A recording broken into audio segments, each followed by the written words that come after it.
Okay, the next one. How can we know when a teacher is an authentic spiritual teacher versus gurus and people for fame and money? They do this. I kind of addressed that a little bit already, gurus. I don't know, you have to just check in with yourself to know who's who. If you're asking me,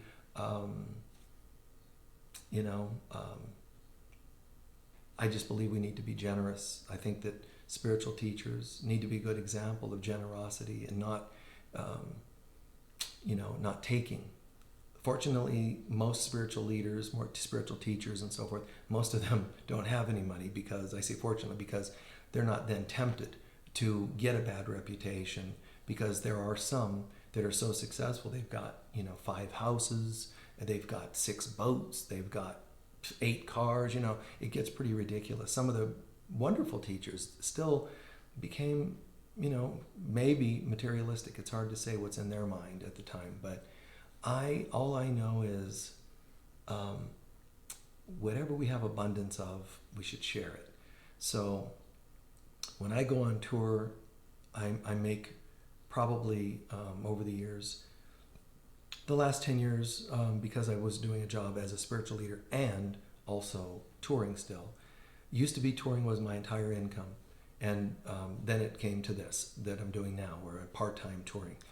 Part-time touring, I make as much in a tour as I do 3 weeks. I do the 1 week of touring. In 3 weeks, I make the same amount as a spiritual teacher, leader at a center in Sedona. So touring is a part of my income. But when I go on tour, when I leave, I give generous tips to waiters, waitresses. I give generous tips to the sky caps at the airport. People that aren't even supposed to get tips. The guy that the shuttle bus, just give as much as you can. To me, it's like, I'm not going to go into a town, make a few grand or whatever it is, $1,000, and leave with money in my pocket and say, hey, adios, good luck with your livings, people. I just believe, I have this much, let me give some. It seems odd and irresponsible to some people because, I come home, I have bills to pay, but it's always there. The money's always there. So I'm very blessed. I'm sure I could say that there were lean years, as with anybody starting a new job, most people starting a new job. Yeah, there were lean years that I feel a little, gosh, I wish I could have provided a little better for family and stuff when I was a kid, but I just, I give. A lot of people, because they have lean years, become afraid and shut down financially and hold all their money. It didn't happen that way for me. I just share. So how can you know the difference? One way I can tell you is this. Some spiritual teachers happen to be authors. Some authors happen to be spiritual teachers. Authors need to make money.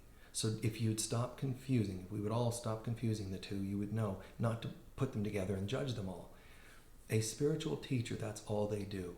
The Israelites were taught in ancient times and still practiced today, but the Israelites were taught, tithe to your spiritual teachers. That's what they do to make a living. Give thanks to them. That's your way of tithing or donating to your source of spiritual growth. So tithe to your spiritual leaders. I think it's beautiful.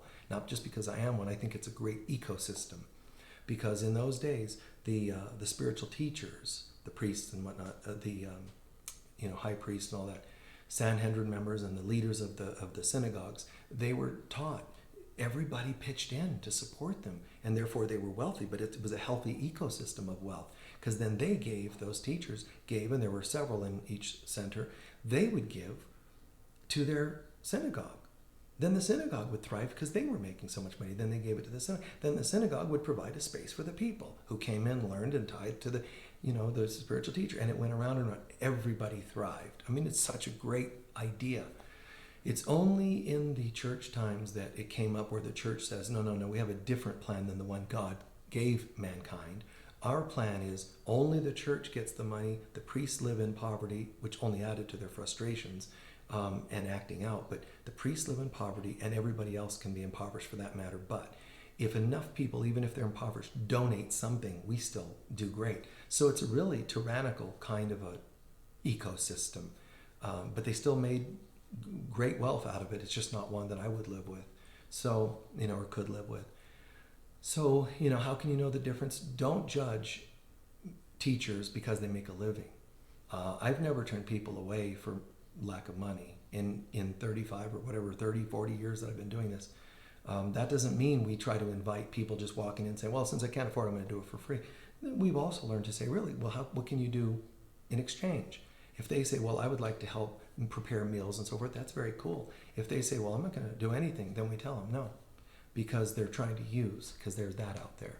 So as a spiritual teacher, or anybody else you run into, spiritual teachers, please respect that they're allowed to make a living, and even a good living, just as you are allowed to make a good living. We're all encouraged to be prosperous and have a good, easy life, one that should reflect good karma, I would say. But if you see people where you can tell the money's more important than the teaching, and you can usually feel it, see it, it's all about how many we got and how much money do we have, and that sort of thing. You can just pick up on that and say no to it. For yourself, not scolding them, but just for yourself, no, not necessary. But also cut some slack, because if you're going to a workshop who's by somebody who's mostly an author, they're not living where they are spiritual teachers, leaders. You might think they are because they're writing spiritual books, but they're not. They are authors, and authors want to make money selling books. That's what they do. They didn't write it to not sell it. So just don't confuse the two. Let the authors be authors, and don't be shocked that they want to make a living. If they try to, on purpose or accidentally, portray themselves as spiritual teachers, just know that it's not true, because that's not what they're doing first and foremost.